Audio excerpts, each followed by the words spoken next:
Hey everyone, thank you for attending our Facebook Live Q&A for our follow-up. So this is now live. This is, like I said, this is the first time I've done a Facebook Live, so I'm not exactly sure how this is all going to work, but we'll see. I can see that there's a couple of people that are coming in right now, and so I'm just going to give a moment for people to come in to our group here, and then I'll check here on the Facebook page because I know several people were waiting. So yeah, so if you can see that, just let me know. You can write in the comments box, I believe. So yeah, there we go. So we're starting to see some people come in. Okay, so I'm just gonna get started. As people are kind of filtering in, you can kind of catch up on what we're talking about here. The first question that I'm gonna just hit right off the bat, and I'm prefacing everything with that you've actually had some, like, you've watched the webinar. So if you've watched the webinar, then we're not going to be re-going over a lot of things from that webinar. This is stuff that wasn't covered in that webinar. I would, recommend you going and watching that. It's posted in the feed, so go ahead and watch that.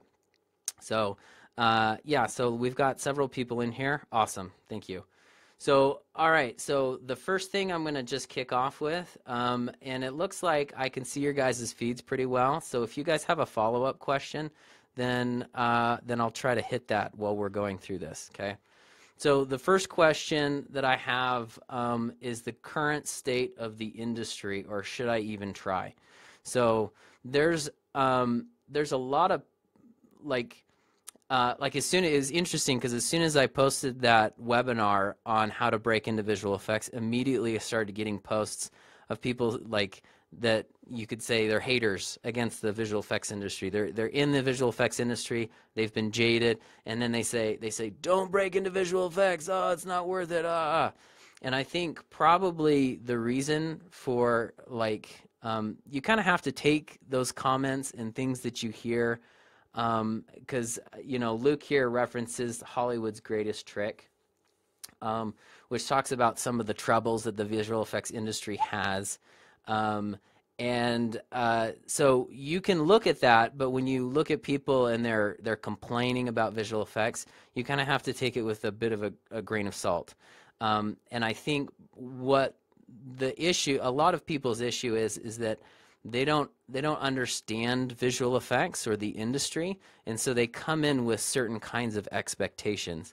And these expectations are that I'm going to be steadily employed and I'm not going to have to worry about my job, and they just don't understand the project nature of film. So this isn't unique to visual effects, but any project-based industry is going to have like ebbs and flows of work where people are ramping up and going down, and it's not very steady work in that regard because it's project-based, and anything, like I said, anything project-based is going to have that. So so some of the advantages to project-based is that you have huge variety of the type of things that you work on, variety in companies that you can work for. Like, I've worked for, I don't know, 7 or 8 different companies, and there's not a lot of people that are professional that can say that they've worked for so many different companies, except if you work in visual effects, right?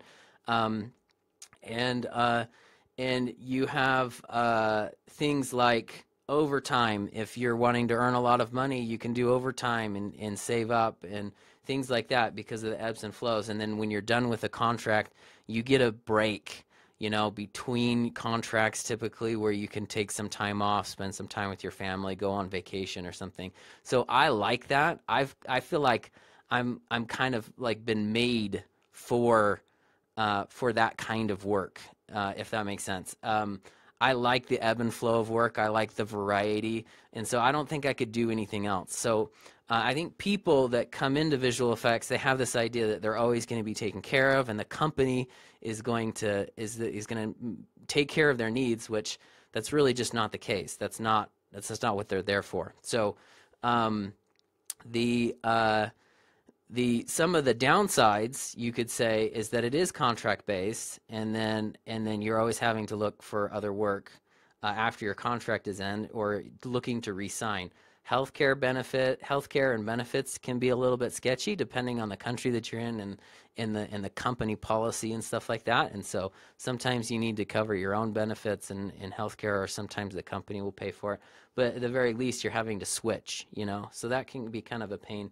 And then having to move if you're wanting to relocate and things like that, if you're not able to stay in the same city. But typically, like we'll talk about this a little bit later, if you can get into a film hub, then you can usually stick around in that city for a long time and not have to move. So in overtime, people can see overtime as being a downside to project-based work. But like you said, if you do overtime, you typically have a break between contracts. So let me just give you an example. Somebody that has a really bad taste in their mouth for visual effects, and they have this perception that their needs are going to be taken care of by the company, and they've been loyal to the company, and they serve the company, and so the company goes through a downsizing, or like the project ends, so they're ramping down. While they're ramping down, they're not extending new contracts out to people, and so now people have to go find. And now they feel like that's a betrayal to them that the company would let them go now, even though they feel like they've done really good work. But the reality is that it's project-based. So somebody that understands that it's project-based will prepare for that time. So they say, my contract's coming up, and because my contract's coming up, I'm going to go email a bunch of recruiters and tell them that my contract's coming up and that I'm interested and I'm looking. And then they interview. And so as soon as their contract ends, they have something else lined up, because they know that they're not just relying on the company to help them out. So I guess if that helps to illustrate, does that make sense to everybody here? You guys can comment anything in the box there, it looks like. So if that makes sense, I think a lot of it has to do with people's expectations of the type of work that visual effects is all about. So also, you know, like on a bigger picture, on a bigger scale, the visual effects industry, if you were to take the temperature of the visual effects industry right now, I think it would be pretty good. You know, like with the economic, you know, difficulties that, you know, have been happening in the world. You know, we've recovered a lot from that, and the film industry, I feel like, has recovered it, and the need for visual effects is growing more and more. So if the demand is there, then it feels like the industry is healthy. And so we'll talk a little bit more about the industry and moving to different countries and stuff. I think that kind of informs this question just a little bit more. But overall, I feel like the industry is in a good place. And that the desire that people have for visual effects, there just seems like there's a larger and larger desire for the demand, but then also there's so many more outlets, you know, VR and games and all these different types of outlets that are embracing visual effects now that didn't used to. So I think that's just going to happen more and more, which is going to be a really cool thing, because that just means it's just a better industry. So, yeah. Okay. So the next question I want to get to is, what is better, a degree or online training? So, so Sebastian and Alex asked this question. If Sebastian is saying, "Hey, should I just go back to school and get a degree?" Sebastian is saying, you know, what is it? Do I have to have a diploma? Is it easier to get a job that way if I get a diploma? So, like, if you go and work in like a doctor or a lawyer or something like that, your education at the end gives you some kind of certificate or certification that says, yes, you can work in that industry. There's nothing like that that exists in visual effects. And there's a couple of different reasons for that. And one is that there's no school that I believe that is good enough that can get you a job right out, that a visual effects company will be like, hey, we will hire anybody from this school that has this type of certification. That just doesn't that doesn't really exist. So the and also that your demo reel really says everything. So there's no need for any kind of certification, because people can look at your demo reel, and this is just they can tell everything about you from your demo reel. So there's no real need for certifications and things like that. So the upside to that is that you don't have to go to school to have a well-paid job in visual effects. If you have a great demo reel, then they don't really care what degree you have or where you went to school. I think that recruiters and people looking at demo reels can look at and say, hey, we have somebody coming from this school, and because they're coming from this school, they're probably going to be good, so let's take a look. So there might be a little bit of preference that way if that individual studio has seen a good amount of students come through a certain school, but they'll still just be looking at your demo reel anyways, and then that levels everybody out. So really it all comes down to demo reel. So I say that, but there are some advantages to degrees. One of which is that it's easier to get you relocated into a different country. So if like a country, if you have a work permit, they'll consider you a higher skilled worker, if that makes sense. They will, and they feel like if the company is looking for low skilled workers, then they should be sourcing people there locally to kind of bring up their middle class and everything, which is understandable. So they tell the company, we're not going to bring anyone into the country unless you can convince us that they are that they're a high-skilled worker, and that nobody in the country can actually do this right now. It has to be somebody that's brought in. So if you have a degree, then that says to the country that you're a high-skilled worker. It is just a piece of paper, so it doesn't actually mean if you're a high-skilled worker or not. But in the eyes of governments, that's typically the case. So it'll be, you have less barriers getting work permits and things like that if you have a degree. If you, so Marcel's asking if a high school diploma is enough. From my experience, it's not, because it's a lower education. So I think when they're looking for those to get you into a country, it's the higher education thing. But if you don't have a degree, you can still get into countries, and you can do that by having experience. So if people say if you have some experience in the industry, then companies will sponsor you or they'll get you in, and it's not so much of an issue. So if you get into the industry, you don't have a degree, and then you have some experience, then it doesn't really become an issue anymore for you. So if you have experience, so that's the thing, is you can get that degree, and it will help you get into countries easier. But if you have experience, it kind of trumps that. And then that's not the same for, and then every country is different. So I know that it's like New Zealand, it's really hard to get in New Zealand. You have to show that you not only like you have like years of experience in the industry, because New Zealand's very careful about who they let into their country and come work at Weta. So that's just one example. I mean, in Canada has a different policy, and U.S. has a different policy and stuff. So you really have to be careful. I mean, be cautious about whether or not you want to pursue that degree or not. I went to a higher education. I got a lot out of it. I was able to, network with people and talk with people. Bo talks about networking, which I think is very valid. Is that you get to connect with people. I'm still connected with those people that I went to university with, and they're all in the industry, right? So that gives you connections into the industry. It gives you time and space to learn stuff.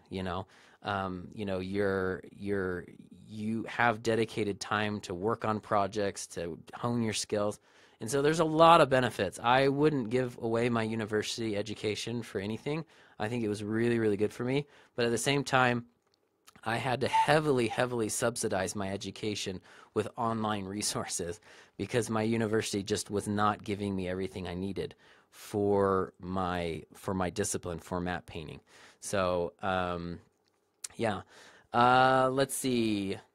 So I think that that kind of describes that. I mean, you would have to make that choice, and I don't think it's the same for everybody about whether to pursue a degree, or if you're in a professional currently right now to go back to school, you'd have to like say, here's my skills profile that I want for compositing or effects or DMP or whatever, and then you'd have to say, hey, can I get that from this school? And actually, like, I went and I was looking around at a master's program. So I went to a school that I figured out that I thought was going to be a really good option for me for a master's program, and then I went to professors and I just talked to them, and then every professor told me that they really couldn't offer me much, and that maybe I should just apply for jobs. And so that was kind of a bell to me that said, well, I can't, I don't think I can get very much from this master's program, and I better just go get a job somewhere, you know, and try to break into the industry. So you really just have to evaluate the school on for your particular discipline, and it's going to be different for everybody. So so that's not a real concrete answer, but you know, maybe that'll give you some guidance. Does anybody have any questions about that for school? Any follow-up questions? Okay. So I'm going to go on to the next question. Is it better to get a job as a runner, a render wrangler, or roto prep and things like that to break into the industry? Bo says he doesn't know of any school that teaches DMP. I think that's true. I think most schools teach like a generalist education and then have a couple of DMP classes, which I mean, if you think about like film and then visual effects, and then you get into matte painting, and that's a pretty small niche, and I can understand where universities can't handle, you know, accommodating such a small niche, but every visual effects discipline is a niche, and so, you know, so yeah, I agree. I don't know of any school that does that actually really well. Okay, so is it better to start out as a runner, a render wrangler, a roto prep? So so these are questions from Jana, Kevin, and Marukio, who are asking this. So you have to look at what the career path for those particular jobs are. So if you look at being a runner, the job path for being a runner is you become a runner, and then you become a coordinator, and then you go, you know, you're in production, you become a producer, and on and on and on. So the career path for a runner is not actually in visual effects as an artist, it's in visual effects on the production side. So if you do really great as a runner, then people are like, well, we want to promote you to be a coordinator, you know, or an artist manager or whatever, or go into HR or something like that. So that's the career path for that. Somebody that's doing render wrangling, there's actually a career path for render wrangling. So data management and things like that, and people will spend their career in data management. So so if you're a really good render wrangler, then they'll want to promote you within that job career path. Now, roto and prep is different, because roto and prep, the career path for that would actually be compositing. So if you're wanting to get into compositing, that's a great way to do it.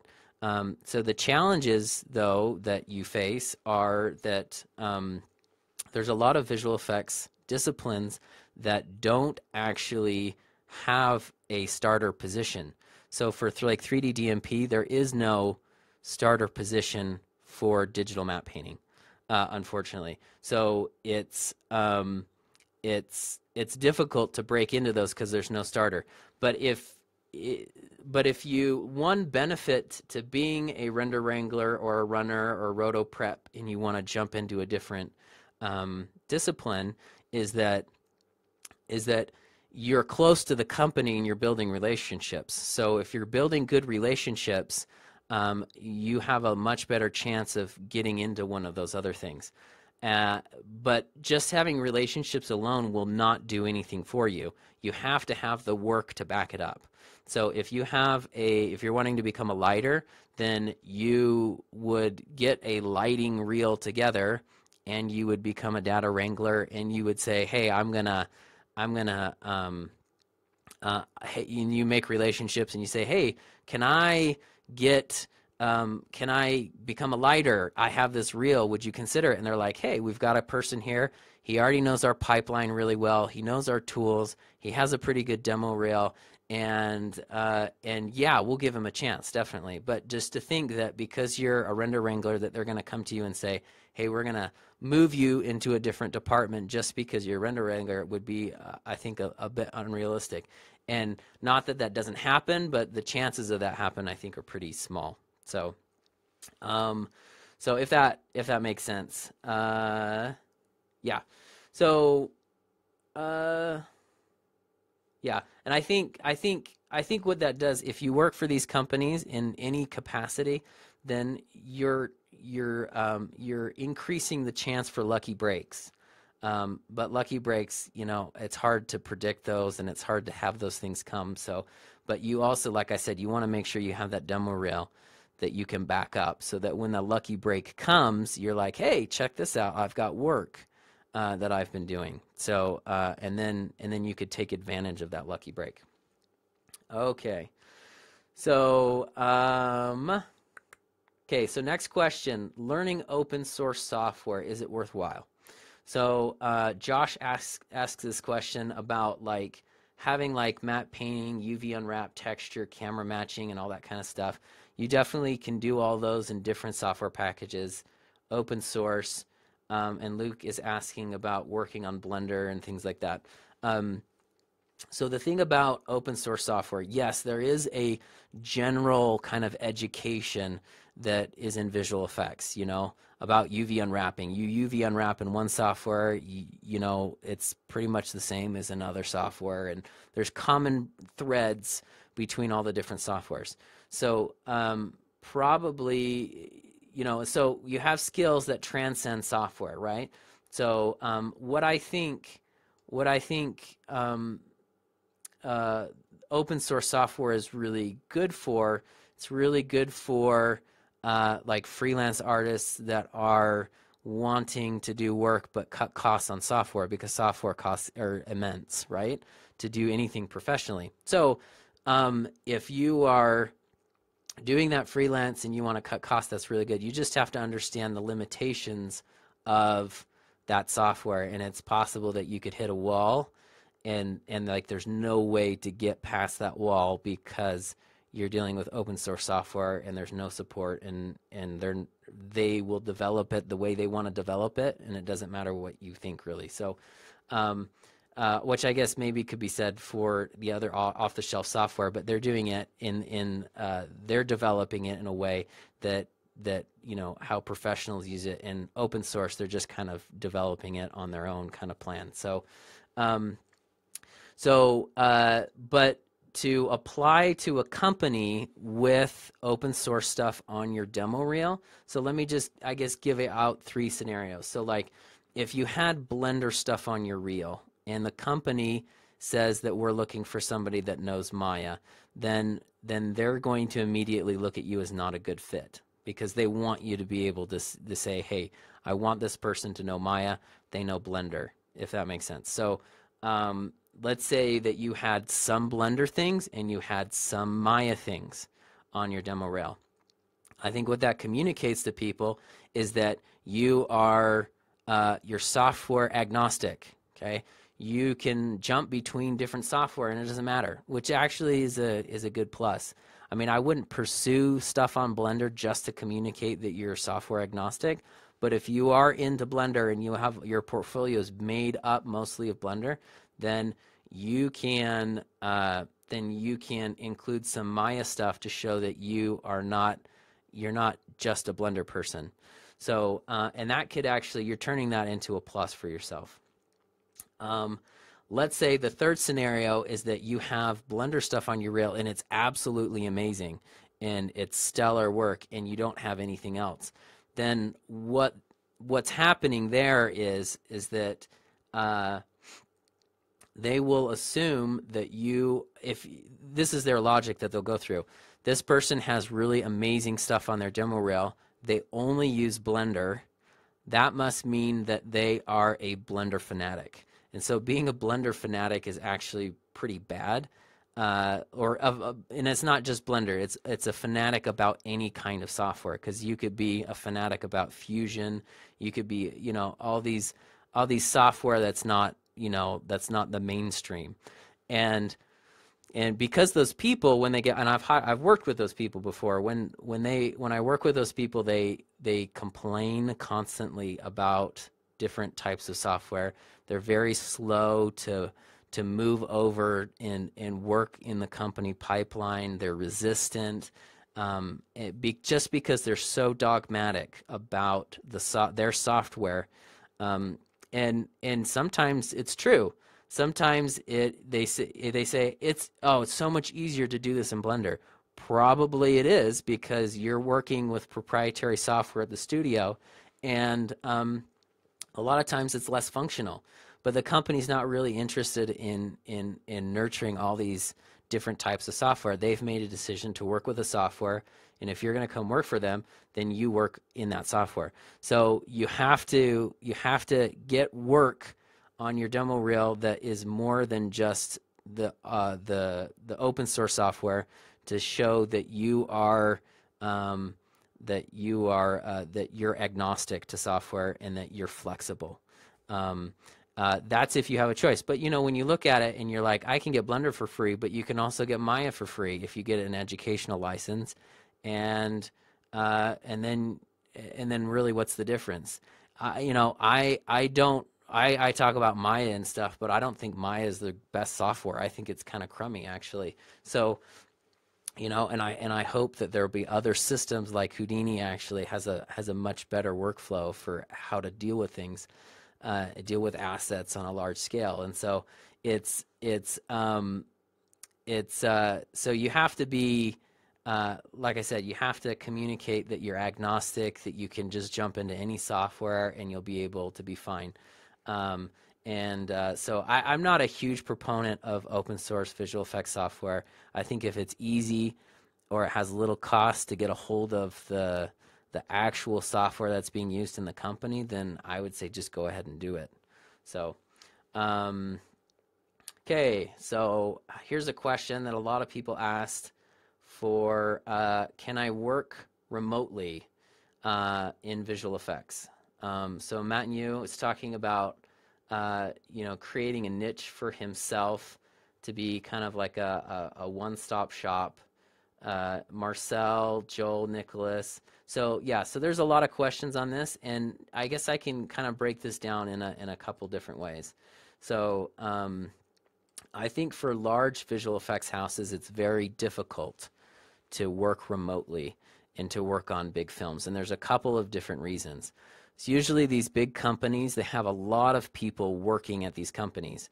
Like in MPC Montreal, they've got like 800 people. And so to manage all of the work of everybody and to be able to pass assets from one department to the next, the company has built, and this is not unique to MPC, but to all visual effects companies that are large, they've built their own proprietary system for passing all of these elements to different departments. It's how it's delivered to the client. It's how things are getting reviewed. It's their pipeline. It's proprietary, and it has all the hooks into all the software. So, if I click save on Maya, it's going to a specific place on the folder. When I export something, it's going to package it up and do all these checks and send them out and put them to a specific place on the server. And it'll send notifications and to the person that's supposed to pick it up and all that kind of stuff. So there's a lot of things that go into pipelines. So if you leave that system and you go out and now you're working in a completely different system. Your naming conventions aren't going to be the same. The way that you work, the standards for building building things or outputting things are not going to be the same. And there's so many of those things that are super, super important.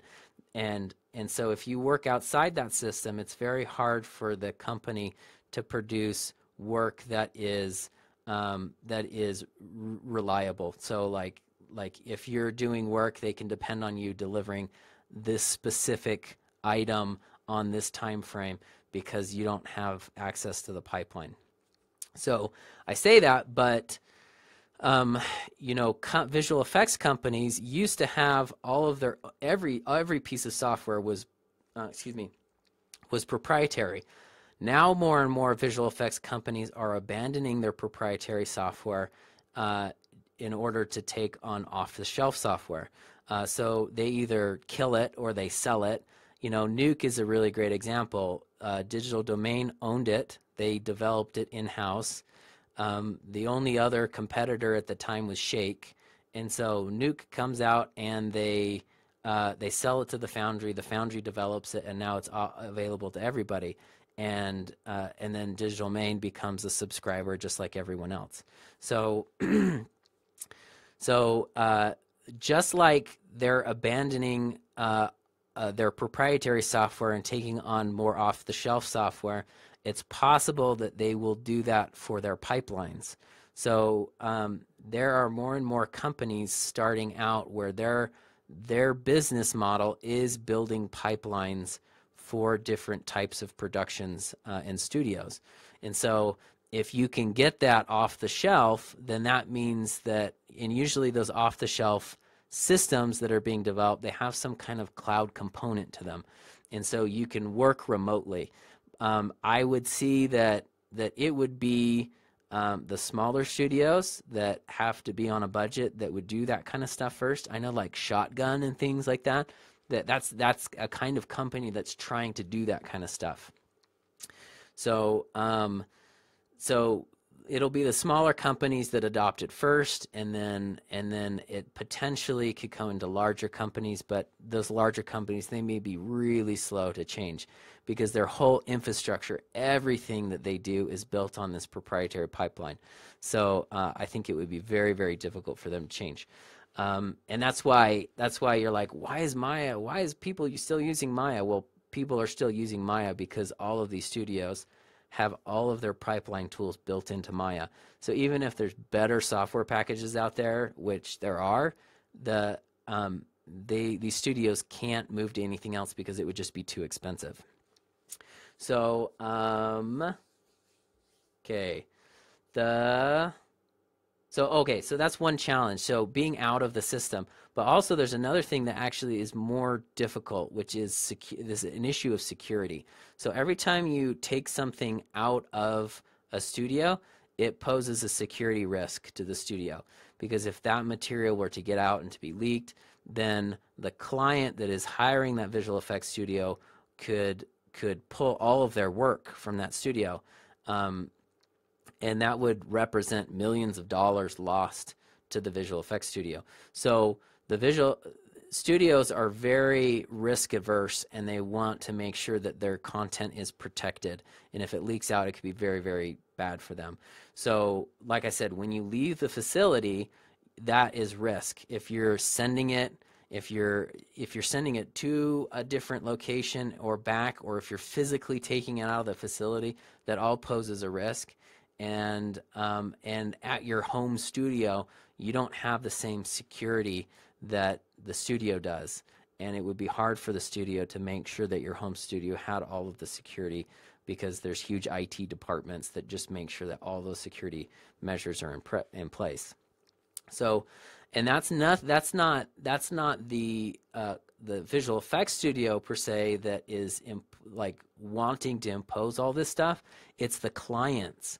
So the clients say, if you're going to take all this work, then you need to be able to follow all these security precautions. And in order for us to give you all this work, we're going to send people into your studio and inspect your security. It's a common thing to be at a visual effects studio and then be like, hey everybody, Fox studio, Fox is coming around today, and everyone make sure that you're not you know, you've got ID badges, and you know, you're following the security protocols and stuff like that. So so it's really the clients, the studios, the film studios that impose all of these security restrictions on visual effects studios, and they're almost debilitating. And that's because the clients don't really know a lot about security per se, but they want to impose everything on the facility.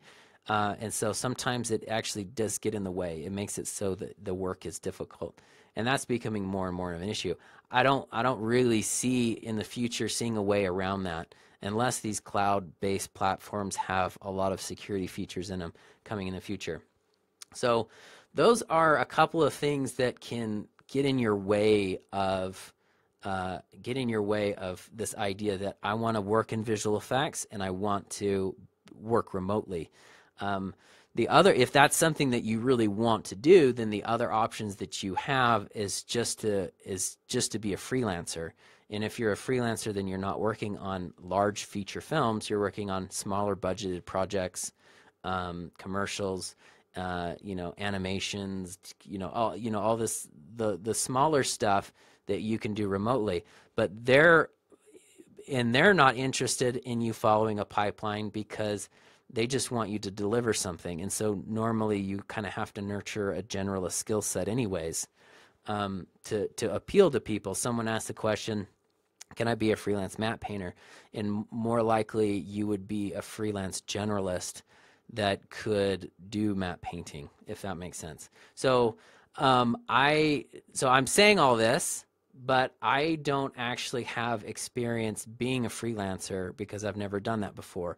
I would recommend going and asking people that do this and have steady employment as a freelancer to do remote work and ask them their opinion, because like I said, I've never done it before. I've just worked for large studios. And as far as like a job security thing goes, I suspect that, you know, working for a large studio and having a contract that says I start on this date and I end on this date, that offers me more job security than a freelance artist. But some people can really do those gigs and just kill it as a freelance artist. So I would definitely go talk to them about how you could do that, how you can nurture that. Something that you could and that you should think about is your 5 or 10 year plan. So I don't think anybody should retire from visual effects. I think people should go into visual effects. They should say, I'm going to be here for 5 to 10 or 15 years. And then I'm going to get out of the visual effects industry. And when you get out of the visual effects industry, what I want to do is freelance. But now clients are like banging down your door to get your work because you have so much experience and you have so many film credits. And so you're actually in a much better position to do freelance after you've been in the industry for a long time. So, but that also opens it up to all different kinds of industries to say, you know, like I want to be in because film is like the top tier of entertainment, you know, work. So you work in visual effects, there's this assumption that, oh, you can work in games if you've done visual effects, or you can work in this, or you can work in this, you know, and it can go down because you've been up at the top, you know. As games become more specialized, that may actually change where they diverge so much and the skill sets become so different. But while they're very close and similar, you can jump from film into games pretty easily, more so than jumping in from games to visual effects. So like I said, if you develop a 5, a 10, or 15-year plan and say, I'm going to have a lot of fun for 5 or 10 or 15 years, and I'm going to do it for visual effects, and then I have an exit strategy because I don't want to retire in visual effects. I don't want to like kill myself when I'm 60 years old, you know, doing visual effects work and working long hours. I want to have an out. So that's kind of how I've done it for me. I've been like, all right, I have, you know, career plans and I have an exit strategy. So I think that's a good way to go to really enjoy it. And I think what that does, and this kind of goes back to the first question of, is it worth going into visual effects? I think it definitely is, because like I said, you start out really high and then you can go anywhere. After you're done with visual effects, you have a lot of options.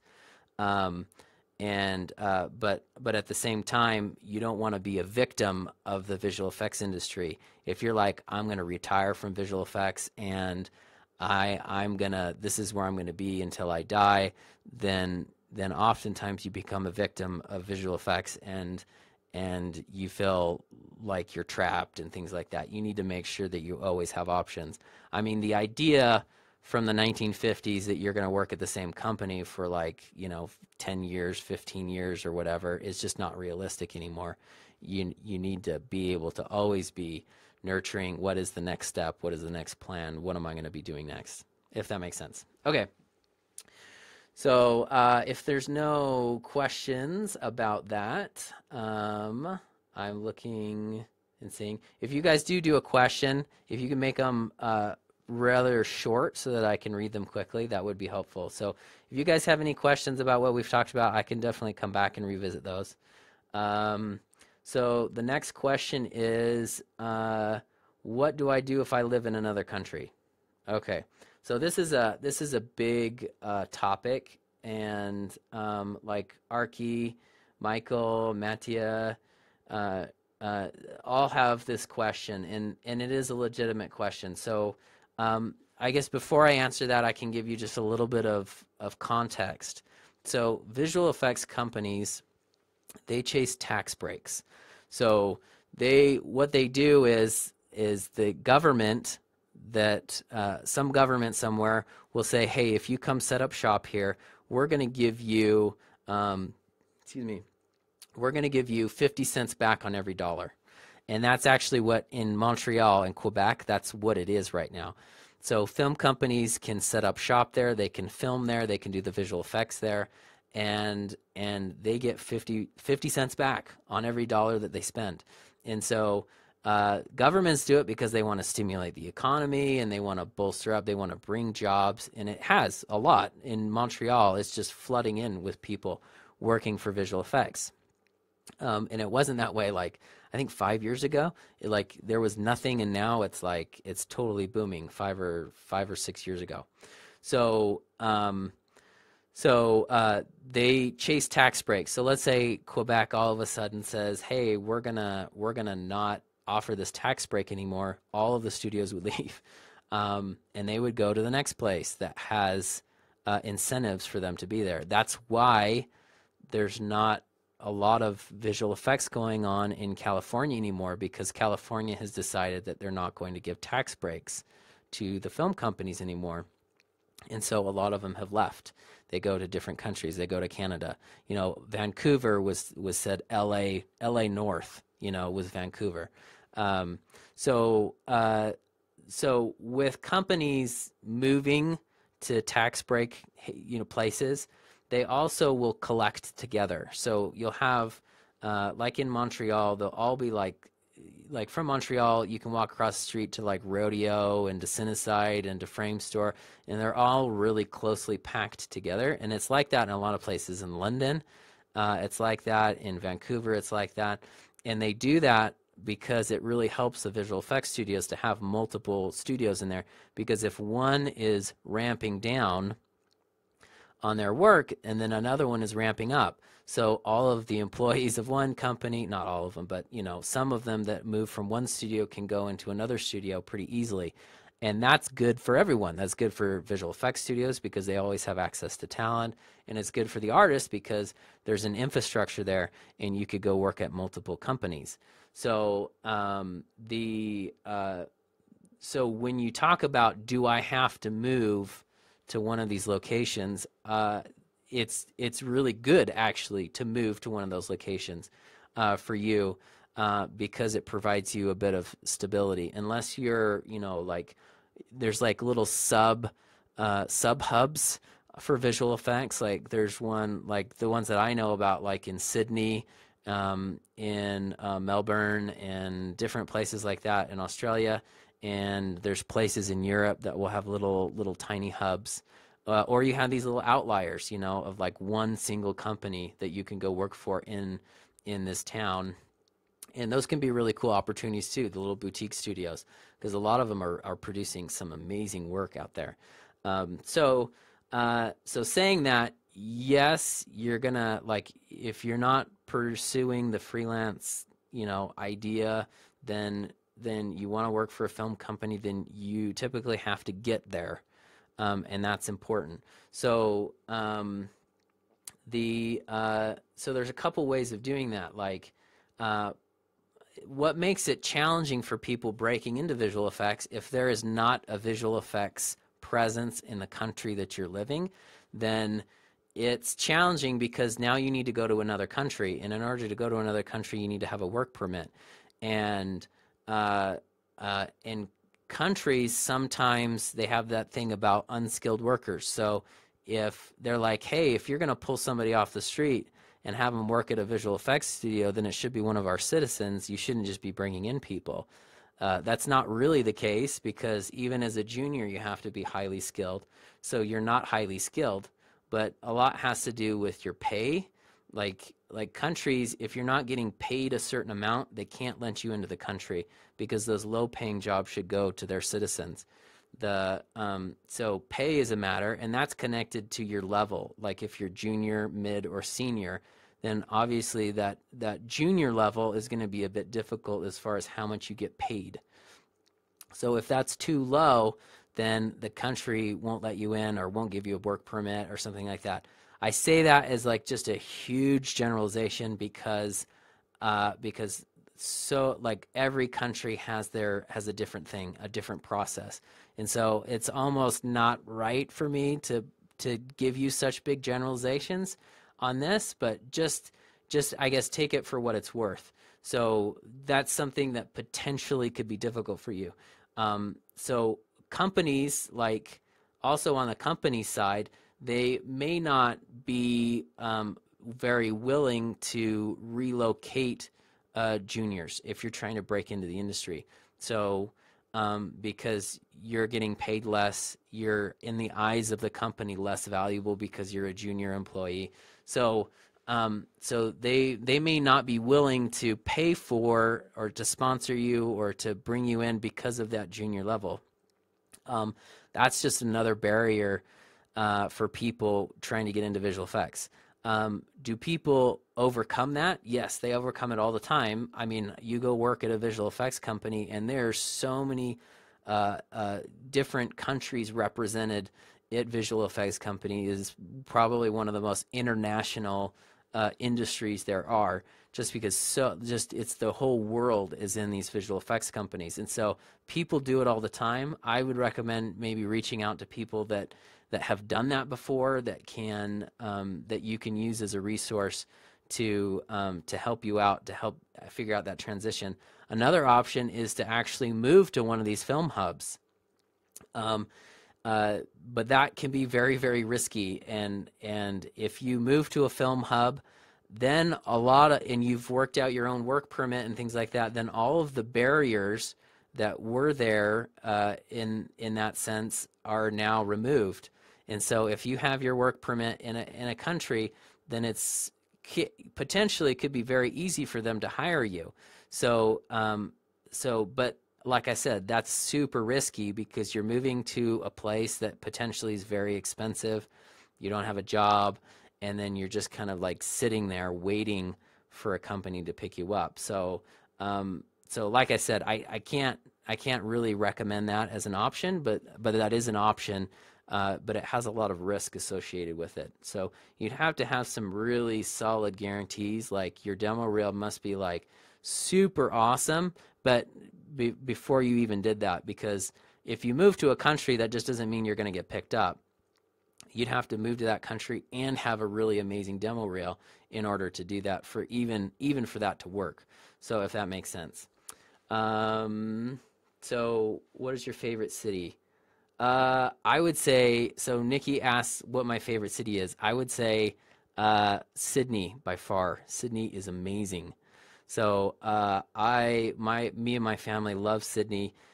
We lived close to the beach, and we could walk to the beach, and it was great. So we've lived in I've worked in Vancouver and Montreal and excuse me, the Sydney, couple places in Australia and New Zealand. So I would say that probably Sydney is the best. It's just a really cool place. So yeah, so Marcel asks about MPC, bringing applicants for the MPC Academy into the country. So by far I am not an expert on this as far as immigration, and I'm not speaking on behalf of MPC in any means. But the way that I've seen that work is that MPC is limited by Canada and what they will allow in their country. And Canada has specified some countries as easy to get into the country and some countries that are not, that are kind of off the table. So there's no way of really knowing what that is until like you apply and you hear back and you hear about your eligibility for applying. And so yeah, so I hope that answers that question. You just have to apply, talk to the immigration professionals to get like a really good idea. So Robert asks if I've ever worked with MPC Academy grads. Yes, every time I teach an academy, I work with those graduates. So we're getting a little bit off topic here, but that's okay. We're just answering questions. So I work with them in the academy. And that's over 14 weeks, and then I move onto the floor with them as kind of a interim lead. So I typically will do some lead work with just that group. That whole group will move on to the show. So like last year, the whole group went on to Fantastic Beasts, and we worked on Fantastic Beasts for like a month, or a couple weeks or a month. And after that was done, then I have I'm done with the academy after that point. They're graduated. I'm done with the academy. I'm no longer their trainer. And now I move on to being just a lead. And so I moved on to Ghost in the Shell and was a lead on that show. And some of the academy people went and worked with me, but now my function was different. I'm not their trainer anymore. I'm a lead. And I'm directing their work, and then they got broken up into different areas. So, how difficult is it to transfer from comping to DMP? So, I like a lot of the same skill sets that compers have, DMP artists will have, and vice versa. And so, if you're a comper, you know the tools really well. And so if you make that transition, the hard part of that transition is that Photoshop thing, because a lot of compositors have a really good eye, and you have to be a compositor. But to make that jump, you also have to be a content creator. So they have to make this transition. I'm no longer a comp person who is a content finisher. I'm turning into a content creator. And that's what matte painters are. They're content creators. They create stuff, just like modeling and lighting and things like that. So they have to now learn how to photo collage and to create things from nothing and stuff like that. So that sometimes is a hard transition for people, but a lot of the same skill sets are the same, and some compositors have turned into really amazing matte painters. So that's actually a pretty good transition, but you do have to nurture that. Also, it depends on the department. Some departments are very generalist, and if they are very generalist, then they will openly accept compositors, like compositing jobs in the department, to work within their department, and to like set up projections and to do comps and things for the DMP artists and things like that. And that might be a good way to transition in as well. But that's, you just have to, every DMP department is different. So you kind of have to check out what the qualities of the departments are before you can make that leap. Okay. So self-assessment. Anna is talking about self-assessment. So like if you haven't if you haven't gone onto the Matte Painting for Filmmakers website, I would highly recommend that for DMP, because I have a self-assessment checklist. I have what to put on your demo reel, skills profile thing. So there's a lot of things on there that you can learn that actually could teach you better than what we can do right now, because it actually has real examples. So I would highly recommend doing that as far as like a self-assessment. If you're talking about other disciplines, that's actually one of the purposes of the VFX Horde, is to define the skills profile of all the disciplines, and to create content that you're actually working on that will support that skills profile. And so yeah, so that's what that's for. So if you're talking specifically about other disciplines, not DMP, that the same thing that's been done for the Matte Painting for Filmmakers project, but on a larger scale and in much farther reach, it's going to be in the VFX Horde, but doing it for all the industries. So okay, all right, so I'm going to take a break from some questions here, and then I'm going to I have this other question. So how to approach job applications. Okay, so a bunch of people had this, and I'm just gonna, this is gonna be like just kind of a just hit some of these questions really quickly. So Stomian asks if there's specific companies that you should target with your applications, or should you just apply to all of them? And then somebody also asks Katsuai asked the question, what is there a better time of year to apply for companies? I would say that there's not a best time of year. I mean, in definitely project-based stuff, it ebbs and flows, and there are times where companies are ramping up and ramping down, but because everybody's trying to get their summer movies out to get the summer season, and then all the people are trying to finish winter movies so that it can be there for the Oscars.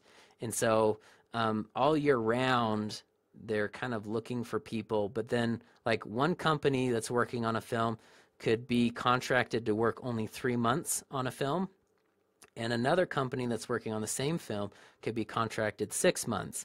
And so their schedules are different. So different schedules, same movie, different hiring times. And also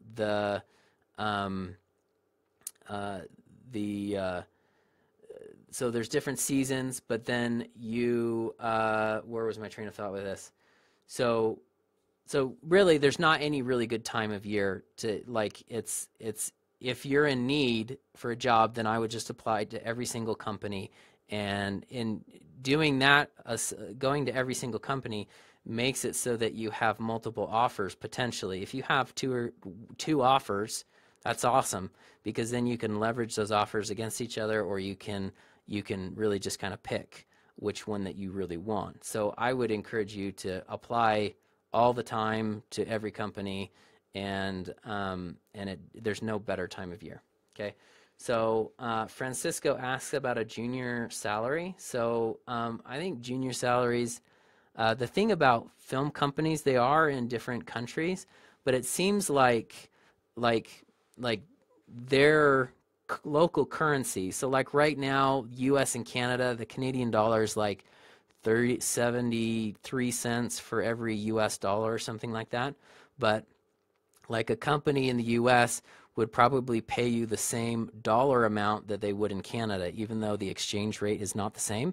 So like the point that I'm making is that wherever you go, it seems like they keep the dollar amount the same as far as like their bracketing for each level, mid, junior, or senior. And then it's that particular company, like, because, you know, a dollar, usually most of the time, a dollar will buy you $1's worth of stuff in Canada, and $1 in the US will buy you $1 worth of stuff in the US. And so it's pretty standardized that way. So saying that, it can be kind of like, as a junior level position, you can usually expect somewhere around $30,000 or $40,000 for start out, and then if you go up to senior lead positions, then you're looking at, 100, 85 to 100 or 100 plus potentially for that. And that's like, and not a lot of people talk about that, but we have a private community here, so it's no big deal. We can talk about this stuff, right? So, but that kind of gives you the idea of the range. And some people go in and that's a pretty good salary for an individual. If you've got a family, that could be pretty tight, but the idea is that you get in and you are a junior for a while, and then you become a mid-level and you get a bump. And the best way you get bumps is from moving from studio to studio. If you stay at the same studio, they'll keep you at the same rate, or they'll give you little incremental increases. But if you jump to a new studio, there's an opportunity to renegotiate your salary, and you could get a significant bump that way. So that's typically like, you do your time in the industry, you do a really good job, and if you start at one studio and you want to come back to that studio, then you might need to go to another couple studios and then come back to that. But when you come back to that studio, you'll be getting paid more, if that makes sense. So, but the MPC Academy, I can just give you a little bit of info on that. The goal of the MPC Academy is that people will come in as a junior, and then after a year they become a mid-level artist.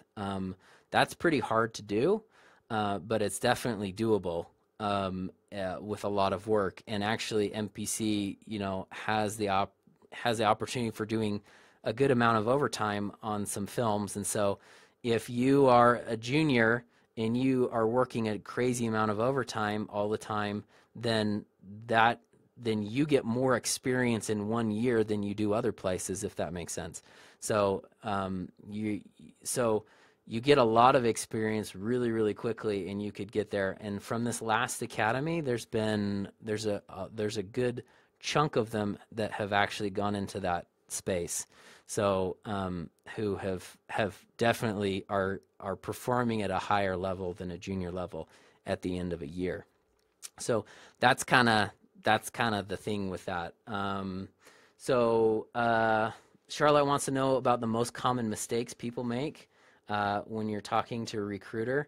I think probably one of the most common mistakes that people make is not having an appropriate demo reel for the discipline that they are applying for. So oftentimes I see people applying to the academy, like they're applying with like a concept art demo reel, which is great. It's a concept art is related to matte painting and things, but if there's no work except concept art, then it's not a super great fit. If you're a lighter, if you have lighting stuff on your reel and you want to become a compositor, then that could be you'd actually need to have some compositing stuff on your reel. So I think that's probably the biggest mistake, and it is kind of rooted in your demo reel. I mean, I feel like recruiters, and when you interview and stuff, they're just a little bit forgiving about like your actual interactions. Like most of the time, by the time you get to an interview, they've already decided about you. So they just need to get you on some kind of video conferencing or a phone call or something, just to make sure that you're a real person, and you're like a reasonable person. And so if you can communicate that to people, that's pretty much okay. But really it kind of boils down to your demo reel, because they've already made a decision about you beforehand. So anyways, okay. I think Stephen talks about building relationships, and that's a really good question. So some people have this idea that if they just know somebody in the visual effects industry, that they could get a job, and the reality is that when people recommend you for a job in visual effects, you're not in visual effects, you know somebody, they give you a recommendation to their boss and say, hey, you should hire this person. Something that people don't realize is that when that person makes a recommendation about you, they're actually taking a big chance. They're laying their credibility, their career kind of on the line and saying, hey, I am recommending this person, and they want to be able to make sure that you work out because you're the person they recommended. So if they recommend you and they're a horrible choice for the position, then then it looks really badly on them. So they want to make sure that you're a good fit for the position. So so there's not a lot of magic that happens just by knowing people. So if you so knowing people only helps you out if you have good work on your demo reel. You have a representation of your work. If you have that, those two things together, then some magic could potentially happen. Great work on your demo reel, and you know somebody that can give you a reference, then something can happen. No good work on your demo reel, but know somebody, very likely nothing is going to happen. So it is important to build relationships in network with people and stuff, but you have to have something to back it up. So that kind of changes through your career. Like at the beginning of your career, junior, mid, senior level, knowing people could make a difference. But mostly it is about what you can do. They're more concerned about what you can do than who you know. When you get into higher levels of like lead and supervisor and manager and different things like that, then it's more not about who you know, but about the relationships that you have with people. That becomes really important because then they're putting less emphasis on what you can do and more about how you work with people. So that becomes more and more important. So when people give these big blanket statements and say, oh, it's about who you know, it's about who you know, that's not really true or accurate. It's about what you can do and some of what you know and who you know, if that makes sense, in the relationships. So, but like I said, it's always good to build really solid relationships with the people that you work with, not to be curmudgeons working in the corner and things like that. You have to build those relationships. But because I have seen people get blackballed before. Somebody that's worked with somebody before, and they're like, this person is horrible to work with. And they apply, they can't get a job because people have worked with him before. So, so that can be, it could affect you negatively as well. So, so that's my little bit about knowing people in the industry. Okay. All right. So I have a couple more of these questions. We're getting up on an hour here. So, let's see. How do you solve the you need more experience problem? So that perplexes a lot of people. I got a lot of questions about that. Chris, Justin, Max, they all asked that. So so you kind of have to look past what literally what that means, because what they're actually saying is not that you necessarily need more experience. So visual effects companies have a really hard time. And we talked about the demo reel gap, right, in the webinar. So if you have people way over on this side that don't have a demo reel that looks like a film demo reel, and you have visual effects companies on this side, that gap is really big. And so visual effects companies, the way that they solve that gap is they just make this really big blanket statement that says, you just need to have film experience. And that mentality is kind of passing the buck. They're not really saying we don't want to hire you. They're saying we want the other visual effects company to train you or to give you the experience. And then that kind of gives us the stamp of approval, and we don't have to think about your application very hard and to see if you're a good fit, because if you've worked at a company, then that kind of gives you a stamp of approval, and that kind of bridges that gap for us, and so it just makes things easier. So really, more than anything, that you need more experience before you can get a job, but you can't get a job until you get more experience. That whole little conundrum is is kind of rooted in the visual effects company trying to solve a really difficult problem by just a big blanket statement. So I think when you look at that, you don't really, what that means is you need to get feature film looking work on your demo reel. You need to bridge that gap more. So you need to come closer to what visual effects companies expect. And when you get closer, then they'll actually start taking you seriously, if that makes sense. But if you take that at face value and you take it very literally, it's very demoralizing, and it's and makes you want to give up. But look past it and say, hey, you know what it is? It just means that I need to get closer to what visual effects companies expect, and when I make it closer, then they're not so concerned about the years of experience. Because some people say 2 to 3 years of experience, like literally, like I've been working in film for 18 months, you know, it's not quite 2 years, I can't really apply. And that's not really the case. Like if you have a solid demo reel and you've been working that long, you're like kind of a shoe-in for that position. So that 2 to 3 year, it's not a solid thing. You don't need to take it literally. But like I said, just look past what they actually mean, towards what they actually mean, which is you need to get closer to what their expectations are. So, okay, let's see if I answered that.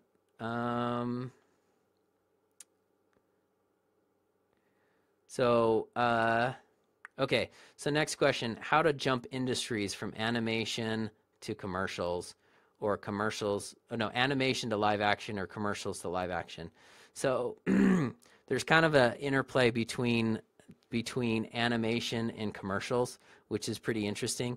They like people in animation, they look at people in live action and they say, what we do in animation is actually a lot harder than what people in visual effects do in live action, because we create every pixel on the screen. We have to create, it's art, we have to create it. It's not we don't have to lean on a plate, film footage to figure out what we need to do, right? So there's a bit of a bias between people from live action getting into animation that way.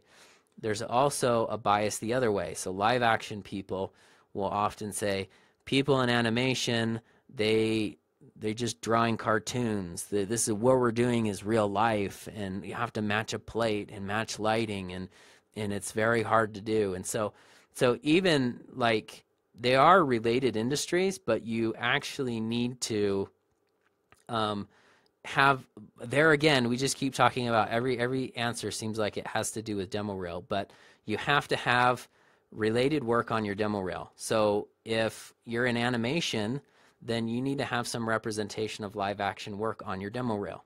If you want to go into animation from live action, you need to have some animation work represented on your demo reel. So for animation, Jana asked this question, how do you make this jump? Like I would, the software that's related with DMP and animation, if you're very skilled at that, and then you have a good, a couple of shots that are live action, that will probably be enough for people to be like, oh, okay, she can do animation and live action, and then it becomes an easy transition. But the point is you need to have a representation of live action on your reel that's significant, that people will say, oh, okay, well we can have her take that job. So Brian was asking about the jump from commercials. So the jump from commercials, you have to look at the relevant work that's currently in your demo reel.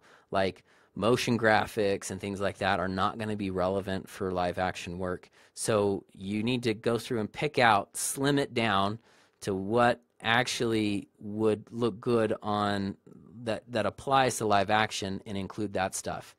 And then you have to subsidize your demo reel with a bunch of other work that actually is very directly applicable. So let's say you're doing some car advertisements, and you did some lighting on this car or something like that, and but it's, let's say you want to get a job in map painting or compositing, let's say.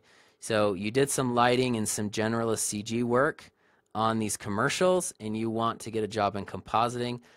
It'd be great to include all of that work for your generalist work, but then you have to have very specific compositing things on your demo reel. And if they're not currently on your demo reel, then you have to seek ways of getting it on there. So if that makes sense. So on both of those, it kind of shows you the way of getting in. We kind of touched on this a little bit, the skills profile. The skills profile, people are asking, how do I know if I'm good enough to get into feature film? How do I know if I have the right skill set? How do I know, like I mentioned, you can lean on the Map Painting for Filmmakers project for that stuff. There's a lot of information out there specifically for DMP work that you could go into. But for other disciplines, like again, that's part of the VFX Horde stuff. So if you like, and that goes for DMP or any other discipline, because if you look, and you guys have probably looked at the VFX Horde stuff, if you look at those sequences are designed to, like if you work on those sequences, they're designed to help you with the skills profile of that specific discipline. So whether you have a checklist and say, these are all the things that I need in order to be a DMP artist or an environment artist, like that, whether you have that checklist and you can actually physically check them off, or you don't have a checklist and you just work on those sequences, you know that by working on these sequences, you're developing the skills profile for that discipline, if that makes sense. So I encourage you to make a list and make sure you're hitting everything, but the foundation of all the VFX Horde stuff is that these are sequences that are developed for specializing in specific areas, and that if you work on them, you're building the skills profile that you need to get a job. At the same time, developing great demo reel pieces that are unique, because each sequence comes with 20 or something shots, and more can be added to those. But the idea is that you could pick several shots on that, and you can have them a part of your demo reel. They look unique. They are film quality. They can make you be a good fit. So I don't have a very good answer right now for other disciplines as far as what the skills profile is. There is a lot of information on DMP on the Map Painting for Filmmakers website, but that's the point I'm making is going forward, the VFX Horde, that is what the purpose of that is develop a skills profile in the context of building a demo reel. So okay, all right, so I'm done with the big questions. So we're going a little bit over an hour and 20 minutes. And so I can answer some specific DMP questions. There were some specific DMP questions. I know that everybody here is not, everyone is not here for DMP. A bunch of other disciplines are here watching. And so the DMP guys, if you want to stick to the end, I can answer some questions right now. So Bo is asking, Robert is asking about the VFX Horde stuff. So the way that, so to answer Bo's question, is the training for VFX Horde, when is that going to be available? So the way that that's working right now, if you do the pledging, the open pledging period, it ends, I think we're like 14 or 15 days away from it closing. So if you pledge within that period, you'll get access to the sequences. And that will be done. So the end of pledging is May 12th. You'll get access to those sequences the week after that. So you'll have pretty close to immediate access right away. Like we've talked about before, the training portion of the sequences are not done yet. I'm going to go to Montreal. I'm going to do an academy. When I get back, I'm going to finish those. One of the advantages to pledging now is that you get access to the video training when it becomes available. So it's not all going to be released at once. Like per video that comes out, you will have access to that. So you'll, like, you know, multiple times a week when those things are in production, you'll be getting new video updates of the training as they come out. People that don't pledge, they have to wait till it's totally complete before it gets released to the public. So that's where, if you are pledging, then you're kind of putting up money up front for something that's not complete, but you get access to it throughout. You get a jump start on working on these sequences and things, and then when it comes out and is available for everyone, then everybody can have the opportunity to do that. But of course, you know, there are benefits to early pledging. You get a big chunky discount on it too. So that kind of helps me out to continue on with the VFX Horde stuff, because it has been like a crazy big project for me. But then you guys can get benefits too. And just also, if you are going to be pledging to get access to all of those sequences, then you can be in that that dailies thing that we're going to be doing twice a month, which is pretty cool. So if you guys have watched the videos on the DMP challenge for the cemetery sequence, that's what we talked about. That's kind of an example of what those daily sessions will be. Okay. So the training is going to be, I was asking, the training is going to be included in the price of the sequences. They're not going to be separate. It's all going to be included. And so if you pledge for the sequence, you get the training for free included into that. Robert is asking when is the comp side going to be included? As soon as the DMP stuff is up. Actually, I'm going to Montreal. And while I'm in Montreal, I'm going to be contacting people and interviewing people to be comp leads, to be VFX leads, to be the different discipline leads. And so the good thing about that is that they don't have to come up with their own project files or anything. They can just plug into what's already there, and they can do the effects specific work for these sequences. And so I think those will come together relatively quickly. And so probably I would look towards the end of the year. That's kind of my goal, is to have the other disciplines supported during that time, and then actually have more sequences offered as well. So, okay. So do you guys have any other questions? Doesn't have to be about VFX source stuff. It could be about anything that we've talked about. Have I missed anything? And if you guys have already asked that question, you guys can just, put in that question again, and then I'll be sure to answer those. So I'm going to go ahead and talk about some DMP specific stuff. So Mohim asked if matte painters do concept art. They do concept art. Every shot that they work on, they have to do a concept piece for it. The concept is a little bit different though. It's not this free-form painting kind of thing. It's actually a concept piece that they're using photos for. So they use photo scrap, because basically what you're doing when you're doing a concept piece for DMP is you're saying that you're kind of doing an audit and saying, these are all the photo references that I have. They're high enough resolution, and I'm putting them together in a concept. And when you're doing that concept, you're actually literally saying that you can deliver on that concept. So if you did something that's this like free-formy painting thing, then and they approve it, then you may not have all of the materials that you need in order to execute on that. So that's how concepts are done for matte painting. It's like photo collage. It's the beginnings of a matte painting, and it's concept work. It's concept work that is in post production.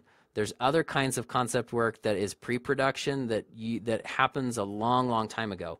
And actually, I've looked at some of the concept work, and in the pre-production concept work only informs the filming of the production, if that makes sense.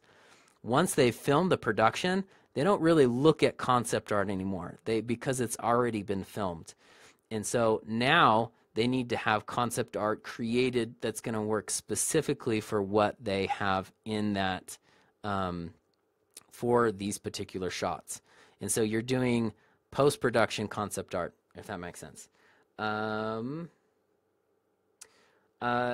So Alex is asking, does he know of a good place for matte painting art training?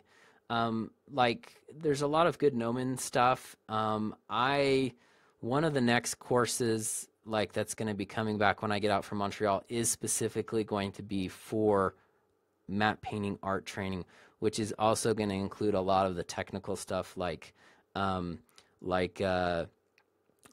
workflow, dealing with plates, and some really nitty gritty stuff that nobody ever talks about. A lot of people, when they go and they do the art side of matte painting, instead of the technical side of matte painting, they go way into the art side of matte painting, and so it becomes like it becomes almost like a concept art course, if that makes sense.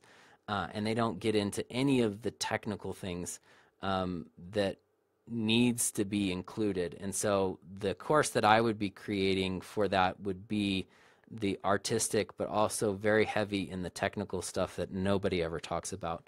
So so not a ton of resources. I would look at them and see if you can and find anything. If you do find stuff, you can definitely post them on the forum or the Facebook group. Yeah, so that's yes. So Anthony, actually, I've worked with Anthony at Image Movers Digital. He's a great guy. I think he's a good artist. So I haven't particularly been in his stuff, but I think he's a good resource. I like Anthony. He's a good guy. So the courses, Catherine is asking about the courses for the matte painting project, matte painting for filmmakers project, when those come out. So the timeline on that is probably going to be, I'm going to get back from Montreal. I'm going to focus on the VFX Horde trainings, and then I'm going to develop that next. So probably the next matte painting for filmmakers course is probably going to come out next year. Maybe around this time or something. I'm not exactly sure. I'd like to fast track that. So if I do have an opportunity to get it out earlier, then I would love to do that. Yeah. So other DMP specific things. Someone asks like where matte painting is going. I think if you look at what matte painting used to be, it used to be people painting on glass. Now it's very much not that. It's something completely different. So it's gone through a transition, a major transition, and it continues to transition and morph and to turn into other things. So because people that are in DMP are problem solvers. So they are early adopters of new techniques, and they create new techniques all the time for environments. And so it's kind of built into their DNA to evolve. So like some people freak out and get worried about DMP changing or evolving, but that's actually what DMP is. Like it's in its DNA that it is evolving and changing all the time and taking on new and different techniques. And so that kind of thing is actually really cool to get into, because I like the idea of being an innovator of new techniques. I enjoy that a lot. And so excuse me. So the idea that matte painting is changing, yes, it's changing. It's always changing. And so like what is that going to be? I think right now it's tending, like there may have been jobs where people were only using Photoshop. That's disappearing now. And so now you need to know how to do projections and set up your shots and even do CG work, and and then you're getting into like TD area of being able to create environments. And so I think there's a huge space. DMP, the generalist, the TD, it's all kind of that area where you can develop those skill sets and still do really well. But I think it's probably tending towards technical now, a lot more than what it used to be. And yeah, so if that answers that question. So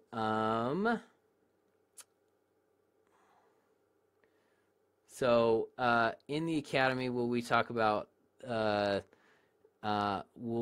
Mari? So actually in the academy there's several weeks where we talk about asset creation.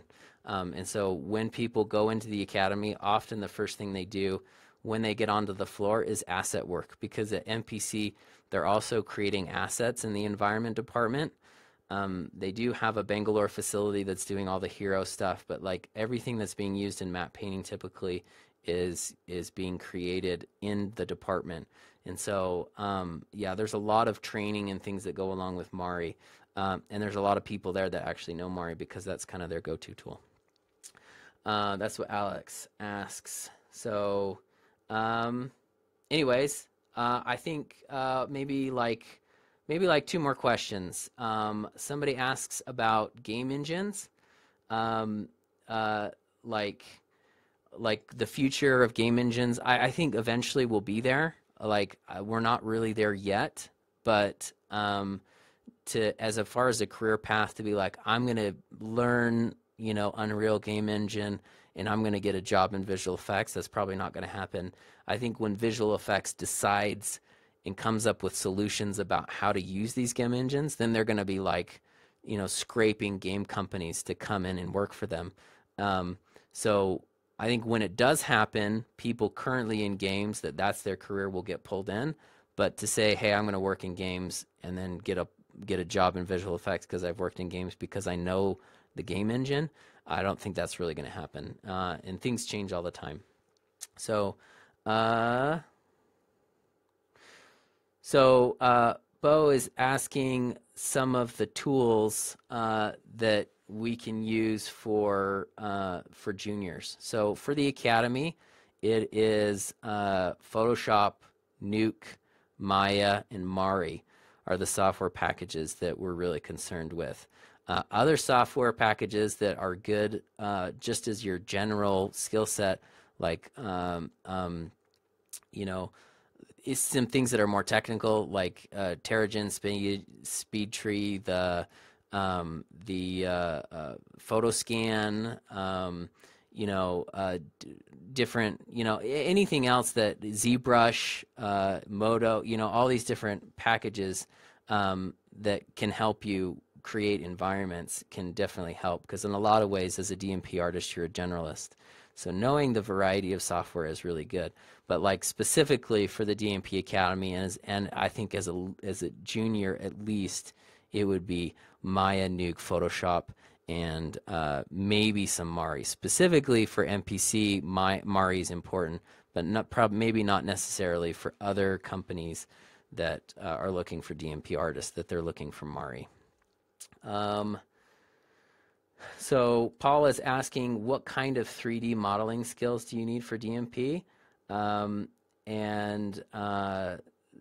So it depends. Like there's a couple of different things. Like when I worked at Animal Logic, there was a modeling department, but those modeling departments typically don't know how to model things the way that DMP and environment artists model things, because we model them in a much cheaper way, and much more like games would do it. And so, like for instance, like a modeling department, they'll have one model, and that one model of, let's say, a building will have like 50 to 100 different shaders and materials and textures, and they're all tileable textures and things like that.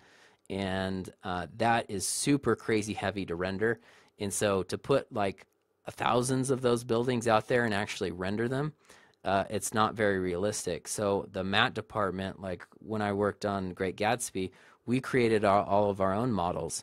And those models were photo-based modeling.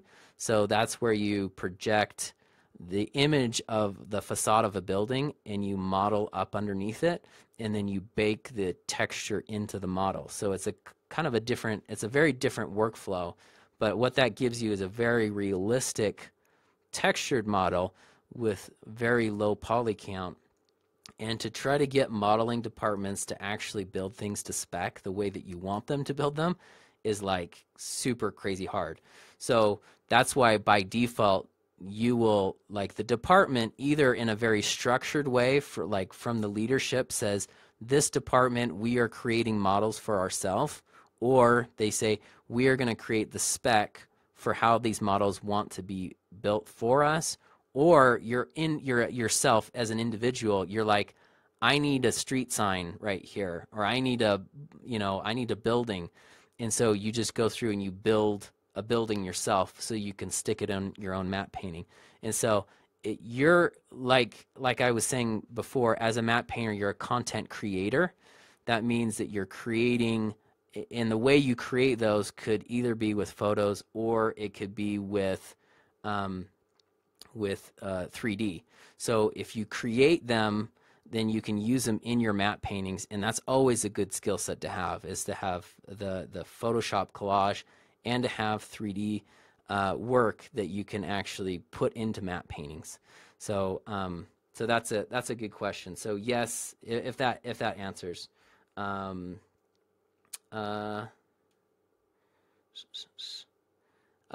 Let's see. Let's do one more question.